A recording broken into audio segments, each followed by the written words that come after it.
Super Esporte ao vivaço, quarta-feira, dia 9 de abril de 2014. A gente já começa o Super Esporte falando de Copa Libertadores da América, que ontem teve a eliminação do Atlético Paranaense. Ah, meu Deus do céu. O Furacão visitou o The Strongest na altitude de La Paz, que, aliás, atrapalhou bastante, e acabou derrotado por 2-1. Adriano, ele mesmo, o imperador, apesar de ainda estar fora de forma, fez o único gol do Atlético, quebrou um jejum de 773 dias sem balançar as redes. Os bolivianos venceram o jogo e garantiram assim a classificação no grupo 1, que terminou com o Vélez Sarsfield na liderança. E hoje é a vez de outros brasileiros entrarem em campo. Pelo grupo 2, o Botafogo encara o San Lorenzo na Argentina para tentar confirmar aí a vaga para a próxima fase. E uma vitória já garante a classificação dos cariocas. Já pelo grupo 5, o Cruzeiro tem situação um pouco mais complicada aí pela frente, porque além de uma vitória hoje contra o Real Garcilaso no Mineirão, a Raposa também precisa torcer para a Universidade de Chile não vencer o Defensor do Uruguai. Já o Flamengo depende apenas de uma vitória contra o León, hoje no Maracanã, para assegurar sua vaguinha para a próxima fase. Hoje é o dia D, hein? Para os brasileiros nessa Libertadores, vamos aguardar para ver o que vai acontecer. Eu vou para um break, mas eu já volto com Alexandre Silvestre.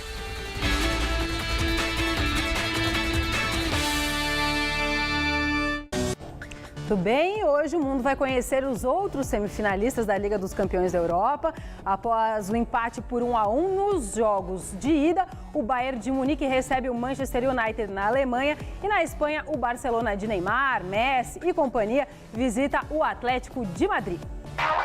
Barcelona e Atlético de Madrid entram em campo hoje na capital da Espanha, de olho em uma vaga na semifinal da Champions League. Do lado madrilênio, a grande dúvida fica por conta da escalação ou não do atacante Diego Costa. O matador brasileiro, naturalizado espanhol, sentiu a coxa no duelo de ida diante do Barcelona e, caso não possa atuar, será substituído por Adrian Lopes. Se o nosso artilheiro não puder jogar, o Adrian vai para a partida e eu tenho certeza de que ele vai dar conta do recado, disse o técnico do Atlético, Diego Simeone. Os 4 jogos envolvendo as duas equipes nessa temporada terminaram empatados. Por isso, o treinador do Barcelona, Tata Martino, acredita que o importante vai ser sair na frente no marcador. A única coisa que ainda não aconteceu em nenhuma das 4 partidas foi nós sairmos em vantagem, o que é essencial, especialmente nesse tipo de ocasião como a de hoje, onde temos que balançar a rede adversária. Então, vamos tentar criar um cenário para que possamos marcar o primeiro gol e assim controlarmos o confronto de uma maneira diferente, afirmou o técnico do Barça. E sem poder contar com Martínez e Schweinsteiger suspensos e com Thiago Alcântara machucado, o Bayern de Munique recebe o Manchester United nesta quarta-feira na Allianz Arena. No primeiro duelo, as duas equipes empataram em 1-1 em Manchester. O técnico dos Diabos Vermelhos, David Moyes, ainda não sabe se vai poder contar com o atacante Wayne Rooney para a partida de hoje. O jogador é dúvida após ter sofrido uma leve lesão no dedo do pé esquerdo no duelo de ida, mas vem se recuperando e pode jogar.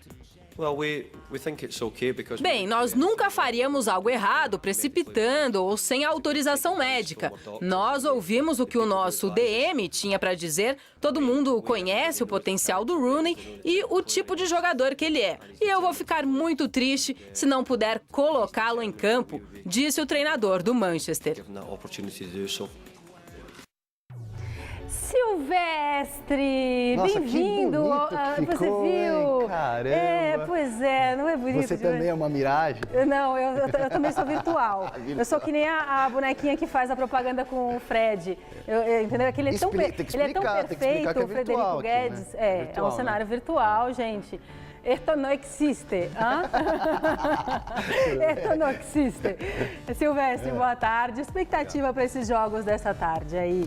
Bayern de Munique contra o Manchester United, Barcelona e Atlético de Madrid. Sinceramente, acho que vai dar a lógica, como já deu na rodada de ontem, né? Com a passagem para a semifinal do Real Madrid e também da equipe do que me deu branco. O Real Madrid passou, quem passou também foi o Chelsea. Desculpem, caros telespectadores. E hoje o Barça, que tem uma situação um pouco mais complicada, porque joga fora de casa, começa no 0-0 sendo eliminado, precisa de pelo menos empate por 2 ou mais gols para avançar.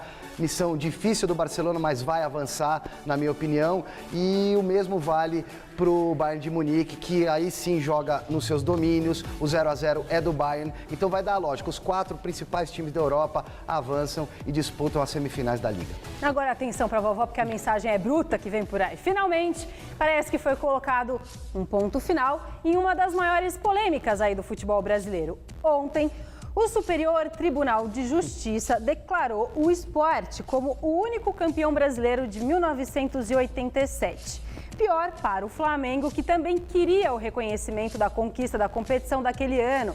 O placar da votação dos ministros foi favorável ao time pernambucano em 4-1. Sente o drama. Há muitos anos, o Sport disputa na Justiça o direito de ser declarado o único campeão de 1987 da chamada Copa União. No torneio, Flamengo e Internacional, campeão e vice do módulo verde, se recusaram a enfrentarem um quadrangular final, Sport e Guarani, campeão e vice do módulo amarelo. Diante desta decisão favorável ao Sport, o Flamengo perdeu também, meu querido, o direito de ficar com a famosa taxa das bolinhas, entendeu? Concedida ao primeiro time brasileiro a conquistar 5 títulos nacionais. Com a decisão de ontem, o São Paulo passa a ser o clube com direito à taça. O que você está comemorando aí, Silvestre? Não estou comemorando nada, não. O tribunal finalmente acerta.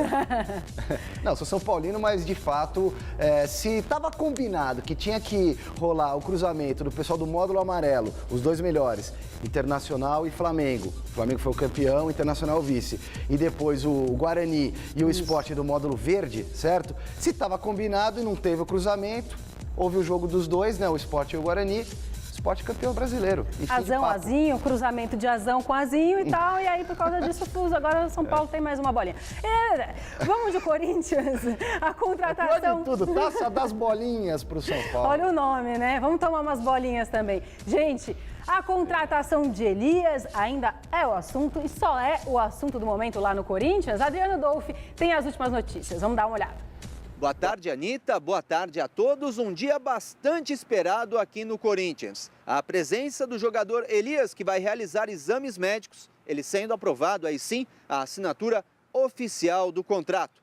Quem está bastante feliz com essa contratação é o técnico Mano Menezes. O treinador e o jogador já tiveram a oportunidade de trabalhar juntos diversas vezes na carreira. E é o que a gente vai acompanhar nessa reportagem. Dentro de campo, a vida segue no Corinthians, com a série de treinos que parece interminável. Mas fora das 4 linhas, o noticiário anda agitado. A apresentação do Meia Petros, a possibilidade de contar com Rafael Sobis do Fluminense e o anúncio do retorno de um ídolo da torcida. Não foram poucas as perguntas sobre a chegada de Elias. Ele é um cara que vale a pena esperar 3 meses? Você acha que a chegada do Elias, ela finalmente supre essa falta do Paulinho? E a chegada do Elias, queria que você falasse um pouquinho também, por favor, né? Eu fiquei muito contente, obviamente, com a contratação do Elias. Eu acho que é um jogador que significa qualificação dentro daquela filosofia que falamos aqui, que teríamos que buscar alguns jogadores com essa característica, que tivesse a possibilidade de ajudar dentro do campo, com liderança, com posicionamento vencedor. E nós precisamos mais jogadores assim para juntar com os jogadores que temos, e Elias é um desses que significa isso. Assim, o meio-campo começa a ficar recheado de bons jogadores. Um doce problema para Mano Menezes pensar, mas somente no mês de julho. A situação do Elias é uma situação para julho, então teremos que jogar as 9 partidas iniciais do Campeonato Brasileiro, mais as da Copa do Brasil até lá. sem a possibilidade de utilizá-lo. Então, primeiro vamos pensar a equipe com os jogadores que estão aqui, depois vamos vendo como ela vai se encaixando e como vamos tirar o melhor de cada um. Chegou, mas não chegou, né? O Silvestre, ele fechou aí contrato de 3 anos, né, com o Corinthians, e o Mano comentou que é a solução ideal para tentar preencher essa lacuna que ficou do Paulinho quando ele foi embora para o Tottenham. Sem dúvida, e agora a briga pelo meio de campo fica principalmente entre o Guilherme e o Renato Augusto, na minha opinião. Um deles sai para a entrada do Elias. O Ralf deve ser titular absoluto, o Jadson, pelo que vem jogando, também. E o Mano Menezes tem um problemaço delicioso para resolver. E com a chegada do Elias, o Corinthians fica bem forte para o Campeonato Brasileiro. Está fazendo essa intertemporada forçada, porque foi eliminado do Campeonato Paulista. Então, está ajeitando o time. E eu imagino que com a chegada do Elias, o Corinthians vai brigar pelo título do Campeonato Brasileiro. Pode acumular pontos importantes antes da Copa do Mundo e depois desfrutar desses pontos no segundo semestre de 2014. Muito bem. Vamos falar do São Paulo, que também foi eliminado, né, do Campeonato Paulista. O São Paulo recebe o CSA em jogo de volta aí da primeira fase da Copa do Brasil hoje. E o Osmar Garrafa tem as informações, vamos ver. O São Paulo decide logo mais à noite contra o CSA no Morumbi seu futuro na Copa do Brasil. Mas na concorrida entrevista coletiva do técnico Muricy Ramalho, os assuntos foram diversos. Sobre o afastamento de Fabrício e Clemente Rodrigues, que estão fora dos planos para esta temporada, o treinador evitou polemizar. Acontece que foi uma decisão da diretoria da comissão técnica e é isso que foi resolvido. Sobre a dispensa do zagueiro Roger Carvalho, o motivo foi de ordem clínica e física. A contusão que ele teve foi muito séria e aí perdeu tempo com isso. E num time grande não tem tempo, o jogador tem que jogar e na primeira que jogar tem que jogar bem, porque é assim que funciona, infelizmente, né?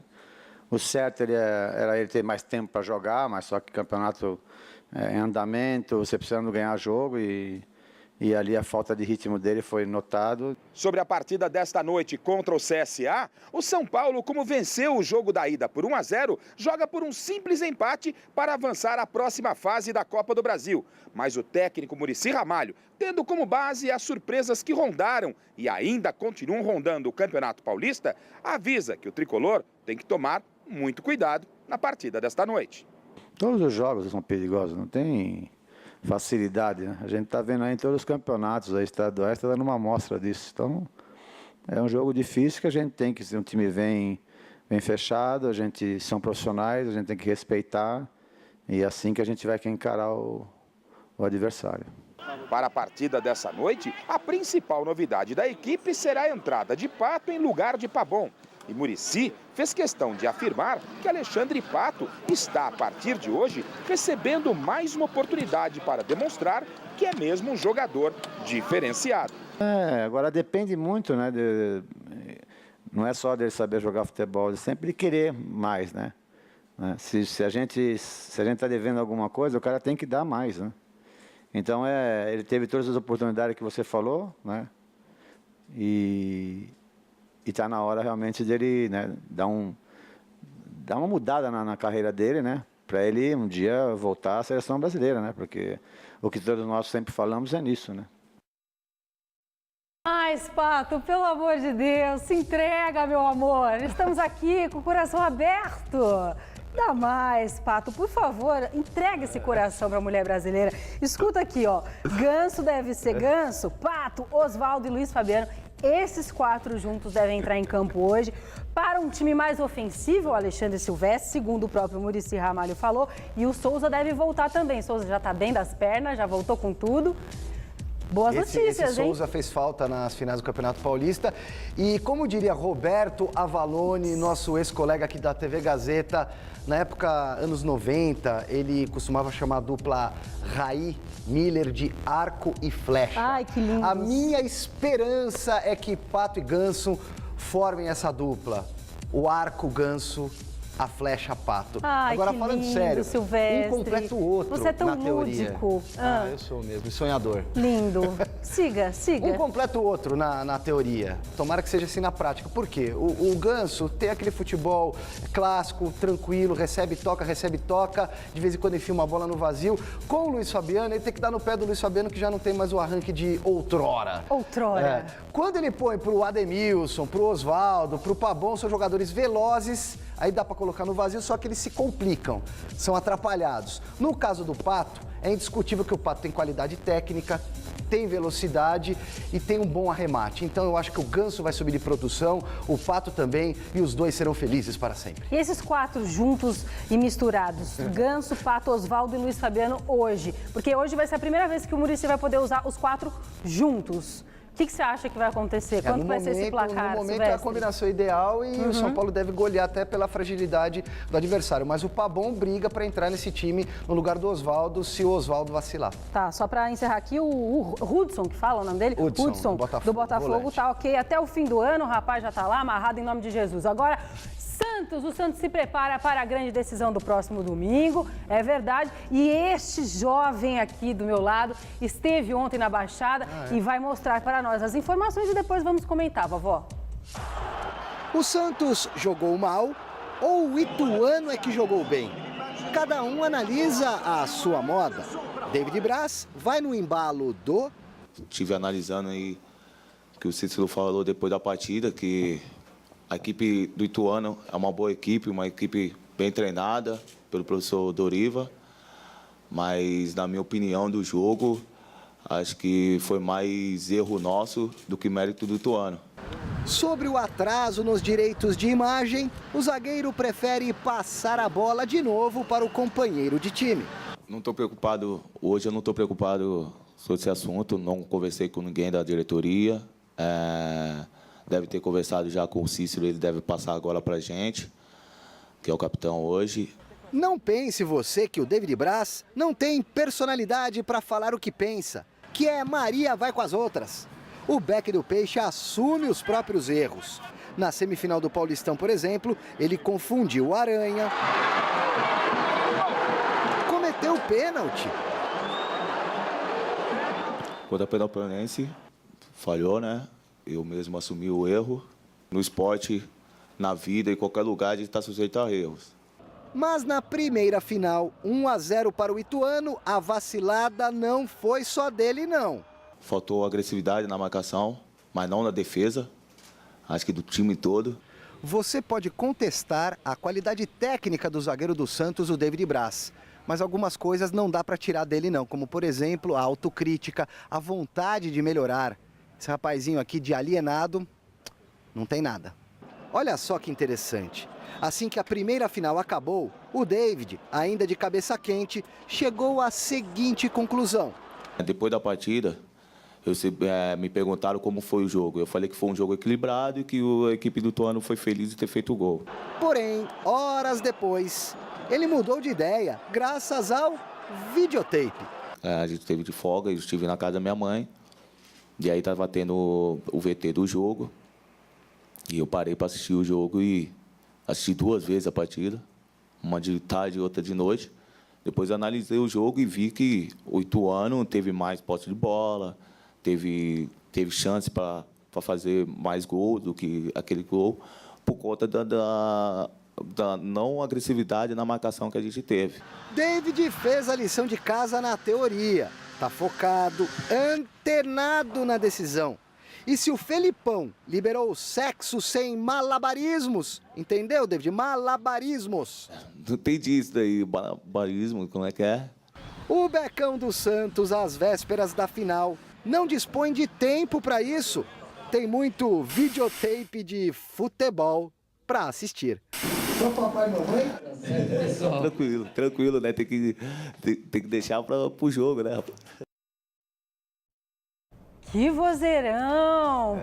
A pergunta do Silvestre é aquele negócio assim, não é? O Felipão disse que não queria sexo no telhado, ele queria ele só liberava se fosse uma coisa tranquila, equilibrada, né, Silvestre? Que ele não quer jogador desequilibrado no time Sexo dele. com na seleção. Sem malabarismo. Sem malabarismo. E que vozeirão! Esse é o famoso 16 toneladas. Gente, que voz! Já pode ser comentarista, porque falou bem, só não pode ficar mudando de ideia toda hora, né? E pode ser locutor também, se ele quiser. No futuro, né? Quem gostava de sexo solitário antes de jogos, sempre Dadá Maravilha, grande ex-jogador do Atlético Mineiro, que fazia sexo solitário no vestiário minutos antes da bola rolar. E o título vai ser da equipe mais corajosa. Se o Ituano jogar que nem time pequeno nesses últimos 90 minutos para segurar resultado, vai levar uma piaba. E o Santos tem que subir a marcação mesmo, como disse o Brás, para beliscar o título. Acho que o Santos vai vencer por 2-3-0. Santos não tá o Ituano não está jogando como time pequeno não, hein? Por isso que tem que manter essa pegada, não pode mudar de ideia agora. Vamos embora, vovó. Estou sendo expulsa aqui do estúdio pelo Rodolfo. Olha, vovó, esse menino, às vezes ele fala groselha, hein, o David Braz. Eu não vou falar. Ele falou coisa errada lá.